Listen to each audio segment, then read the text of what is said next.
dito. Puntahan lang natin yung ating check to lang kung andito isang barako na. Ito mga kabrad niya ay yung ating mga alaga na to. Titingnan ko lang dito kung alin dito yung barako na pwedeng kuhain ni Joel pamaya. Baka maisama. Yung kasi sobrang bata pa. Pero ito medyo iba na rin yung may edad din na konti. Kasi yun, hindi pa nangangasta yung isa na yan. Bali dito ang barako dito. Isa, dalawa.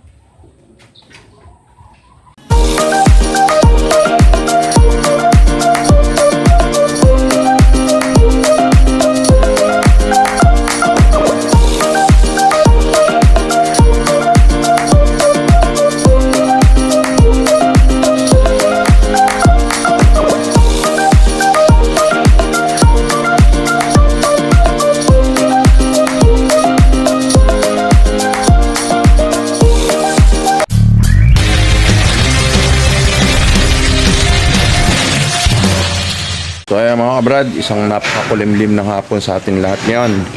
At ngayon naipon na ni Joel yung mga bibi na ibebenta namin ngayong araw na to. Kasi may kausap nga kami na buyer. Sana nga mabili ngayon para kasi kulang na kami rin ng pambili ng ng feed. Kaya ito mga kabrad, yung ating mga bibi sa ngayon ibebenta. So, nakolekta na ni Joel lahat.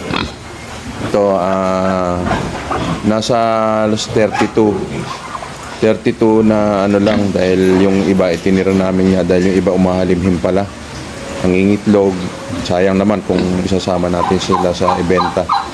Ngayon, nag-iwan na lang din tayo ng barako doon na bali ilang barako na iwan doon? Ilan? Dalawa. Ayun, mga dalawa lang iniwan na. Sino? Yung Paulino. Nakapagpangako na ako kanina ibigay sa kanya isa Ganun ba? Kaya ang matitira doon, isa na lang. Hindi pala, ka pala rito ng yung kahit isa rito na medyo bata. Kailangan natin mga, ayun pala, ito bang barako na to? Yan? Dalawa yan, yung isa nandun, yung isa. Matitiran tayo ng isang barako, okay na yun. Diba? Sige, pwede na yan. Bagay, meron naman tayong mga bago din. So, ayun nga. Meron palang ipinangako si Joel doon na isa ay nasa labas na yun na barako.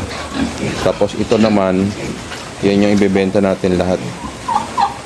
Na para meron tayong pang bili nga ng feeds. Dahil malakas na magsikain yung ating mga alagang baboy. At saka siyempre, medyo makabawas-bawas na rin sa pagkain. Dahil pati yung ating mga manok na ito yung mga ganito, malalakas na rin magsikain. Pero hindi pa naman doon kami nagtatapos sa pag-aalaga ng bibi dahil meron tayong mga naiwan. Ito, meron tayong mga naiwan dito na palalakihin natin. At meron din naman tayong mga humahalimhim na nandun. Kaya posible pag napisayo, madadagdagan na naman uli yung ating mga bibi. Ayun lang naman ang purpose natin kaya kung bakit tayo nag-aalaga din dito ng bibi. Para panduktong dun sa ating mga pangunahing gastusin dito sa ating mini farm. Malaking bagay din yung meron kang alaga dito ng bibi tsaka manok bukod sa mga baboy. Hindi yung isa lang ang pinagkakakitaan. Kailangan din meron din tayo dito na pang alternative na siyempre pang source of pagkain ng ating mga alaga na yan. Ito malalakas na rin ito magsikain. Ito mga na to. Well, meron ako dong ipa. Nakalimutan ko lang dalhin. Ikakalat doon sa may doon yung sa tatlo para yung beddings nila maginhawa maganda. Ikakalat lang doon. Tapos doon ang pagkain natin doon. Bukas na yun. Oo. Pero ang pagkain natin doon, ibabalik natin tong yung iba nito sa, di ba, mais tsaka yung GMP3. Ano na? Yun, yung na yan. Yung binigay ni Bossing, pinalit ni Bossing. So yung pinalit ni Bossing na yun mga kabrad, yun nandun. lalagyan natin ng beddings na maganda yung ipa. Meron pa tayong tirang ipa doon. Tapos ito naman, mananatiling open naman to mga kabrad para pag ganyang umuulan na yan, no? Maulan. Ngayon yung ating mga alaga dito sumisilong.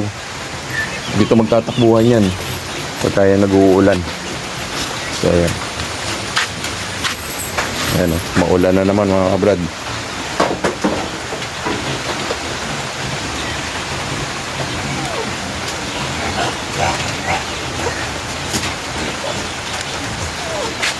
Sana nga yung tsaka wag sana tayong baratin ng ating buyer. Tapos yung ating mga pabo naman okay naman. Ang mahirap dito sa mga pabo pagka ganitong tag-ulan talagang matatamlay. Tapos dito naman mga kabrad, meron naman tayo dito mga bibi rin na ay mahalimhim yun yan dati nakaraan na pinakita ko nga. Dito naman, dito napisa na yung nandyan sa gilid. Tapos dito ba wala ritong bibi rito na ano? Wala na. Wala dyan. Wala na. Sinulong. Ano ako na daw? Yung isang bulugan natin. Ito yung isang medyo bata natin bulugan na bibi. Ayan. Yan. Ano na yan dyan? Yung nabilin mo. Etong itim na to, ano ba to? Yan. Wala pa timbang yan. Wala pa to? Ito na may mga sumusunod na natin na ano. Ayan. Bibi. At yung dito naman, ito meron tayo mga mahalimhim dyan. At saka yun nandun. Kaya hindi naman tayo maubusan ng bibi. Patuloy pa rin tayo mag-aalaga ng bibi. At para din doon siyempre yun ang ginagawa nga natin dito. Kaya tayo nag-aalaga rin ng bibi para doon sa pag meron tayong mga pangganyan pang supply doon sa ating mga pagkain ng ating mga alaga pagka sila bentahin na. Kamukha din yung mga manok natin na to. Yan. Pag sila yung mga sakto na doon sa timbang, yung mga iba natin, ibebenta rin natin sila. Ibebenta rin natin sila. Para doon naman sa pag-supply naman natin doon sa iba nating mga alaga. Kamukha na itong mga manok pagka ganyang umuulan. Ayan sila dito. Saka yun.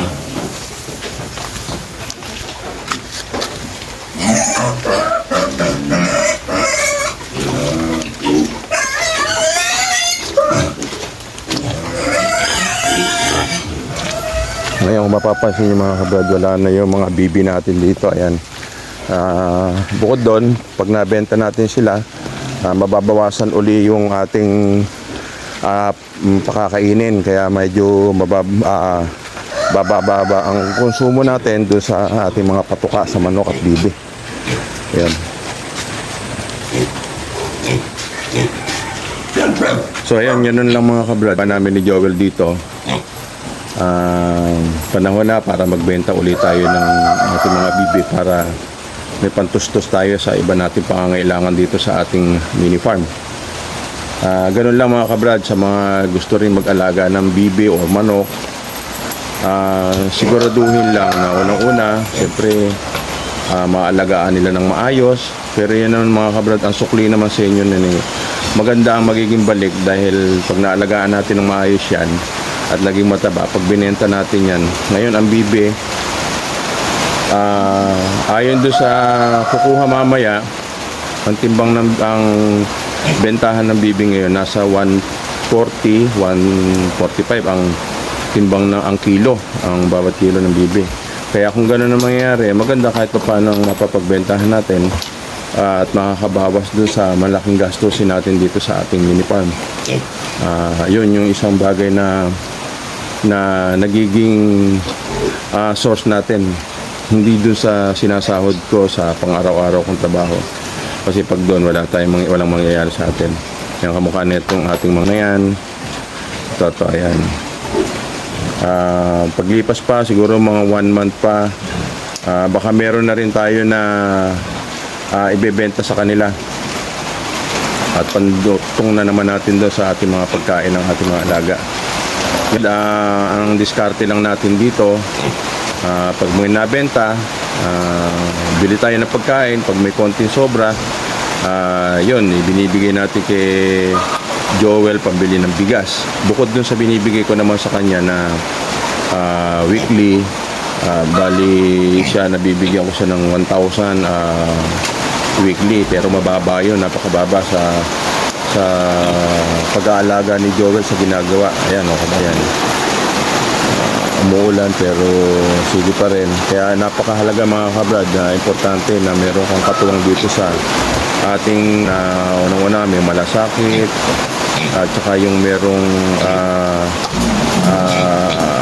sipag at saka yung talagang inaari niya sa kanya yung ating maalaga. Yan si Joel, yung katuwang ko rito. Napakahalaga yan mga kabrad, yung meron kang katuwang talaga na pagkakatiwalaan sa inyong farm.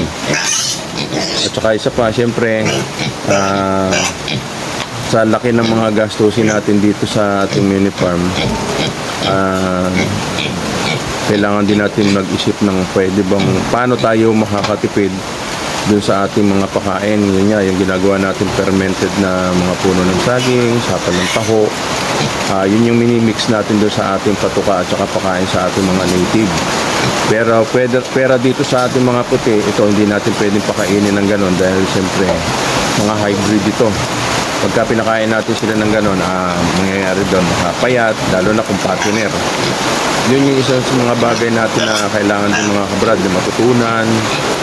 Siyempre, una natin puhunan, tiyaga, sipag. Yun lang naman talaga ang una natin puhunan dyan. Pangalawa na lang yung financial. Kung meron kang pang-budget, kung hindi ka naman din matyaga at hindi ka naman madiskarte kung paano mo patatakbuhin yung farm, hindi rin magiging produktibo. Dahil kung ikaw may budget ka, bili ka ng pigs, pero meron naman pala tayong pang-alternative na para makatipid. Pag lalo na kung may alaga tayo mga native pig. Saka syempre yung ating mga bibe, manok at saka pabo. Yun yung kailangan talaga natin na maging madiskarte. Diskarte talaga ang importante. So ngayon, mamayang hapon, sana nga yung kausap ko kahapon na matuloy yung aming deal dito sa Bibi para at least kahit paano may pang tustos kami ni Joel. Yun lang mga kabrad. At syempre yun yung mga tip ko dun sa ang tip ko naman dun sa mga mag-uumpisa pa lang din. Syempre kami medyo matagal-tagal na rin, marami na kami naranasan dito na makagsubok na pagdating sa pag-aalaga. Magsimula kayo, lalo na yung malaking bagay kasi pagka magkakaroon ka ng halimbawa mag-umpisa kayo sa 3 manok, trio, yun mga kabrad, sa trio na yon o kahit sa bibi, pag sila nangitlog, malaking bagay yung pang araw-araw na pagkain, lalo na kung maliit pa lang kayong pamilya. At ang bibi, ganun din. At yun naman, kung kayo naman merong undiscarded nyo naman, halimbawa native, meron kayong native na manok. Yung native na manok, parisan nyo ngayon ng heritage chicken, yung mga imported. Siyempre, unti-unti, hindi nyo mapapansin dumarami yung alaga nyo. At hindi nyo rin napapansin yung ginagastos nyo, babalik din sa inyo yan, paunti-unti. Na siyempre, hindi naman bigla. Kung kailangan lang naman natin talaga makapag-antay, tiyaga, sipag, yun lang naman. Hindi naman yan instant na kikita ka kagad, hindi naman. Matagal na panahon din na dun niya masusubok na sa atin mga kabrad yung kasipagan, katyagaan at ang diskarte kung paano tayo kikita sa pag-aalaga ng manok. Sa pag-aalaga rin ng bibe, ganun din. Sa pabo, medyo hindi pa kami masyadong dahil nga unang-una dito, ang lugar natin dito hindi masyadong maayos. Iba pa rin pala mga kabrad, yung meron kang space na merong mga damo, yung patag dito kasi mga kabrad, ang lugar namin dito tubig. Meron lang siyang area na hindi tubig. Ang problema naman silong, walang tumutubong mga damo. Maliban lang dito sa ito na Madre de Agua na yan, kaya lang ando sa baba. Kumbaga iba pa rin yung dito naman sa kabila dito, hindi naman natin po pwedeng pawalan niya. Yan nga, mga konting ulan lang, tubig na kagad. Ayan, yung ating mga alagang bibi, kaya sila nandito dahil doon sa lugar na yun mataas.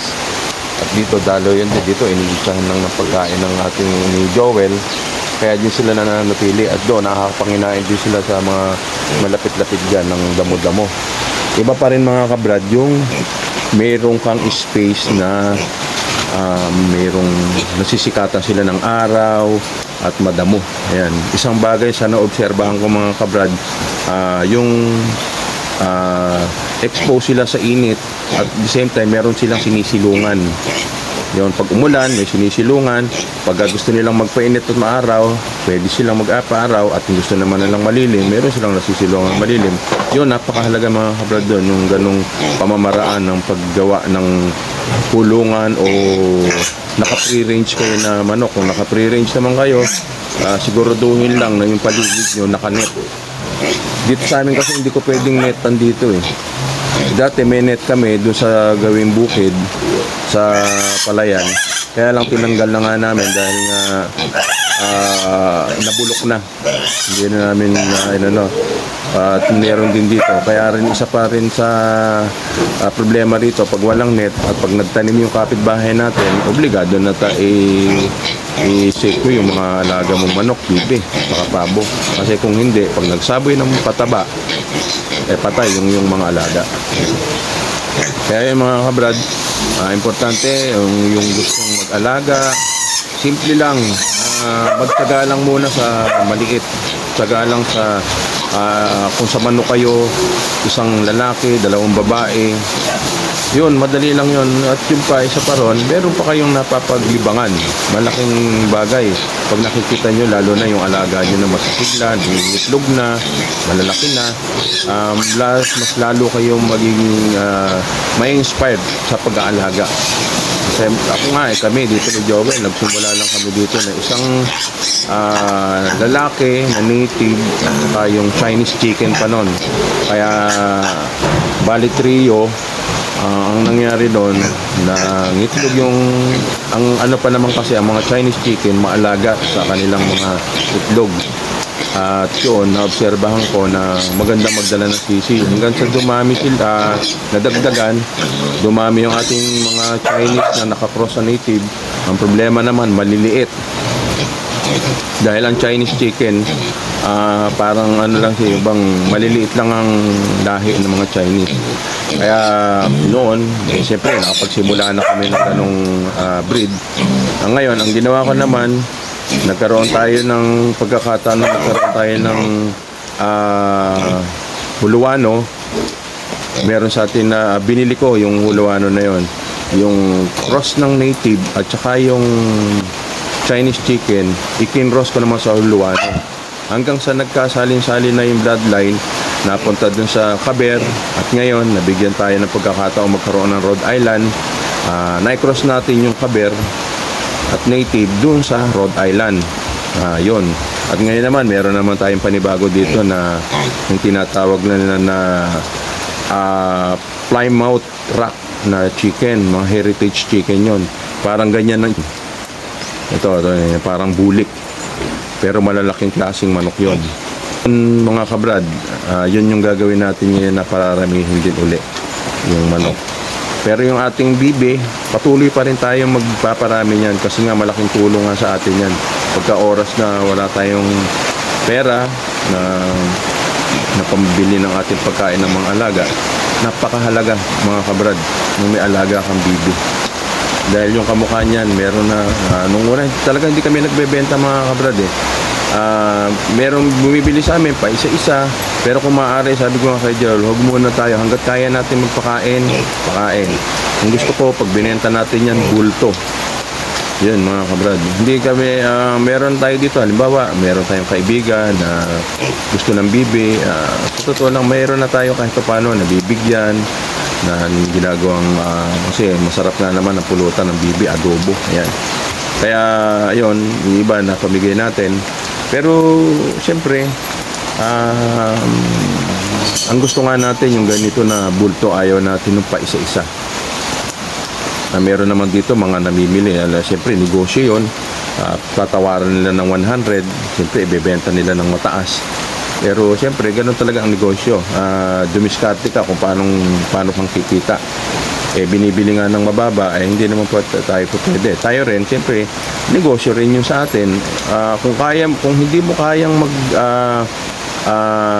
kung hindi mo kayang pakainin yung mga bibi mo dahil sa marami na, ay mapipilitan ka talaga magbenta ng mababa. Pero kung kaya mo pang magpakain at makatsyempo ka ng mga bibili na medyo mas mataas, mas maganda. Yan mga kabrad. Dahil lang mga kabrad, encourage ko lang sa ating mga kaibigan, mga kabrad natin, yung mga nais mag-alaga, ini-encourage ko kayo mga kabrad. Malaki ang naitutulong sa bawat isa, lalo na yung mga merong mga lote na kahit paano nakatenga lang, na hindi pinapakinabangan.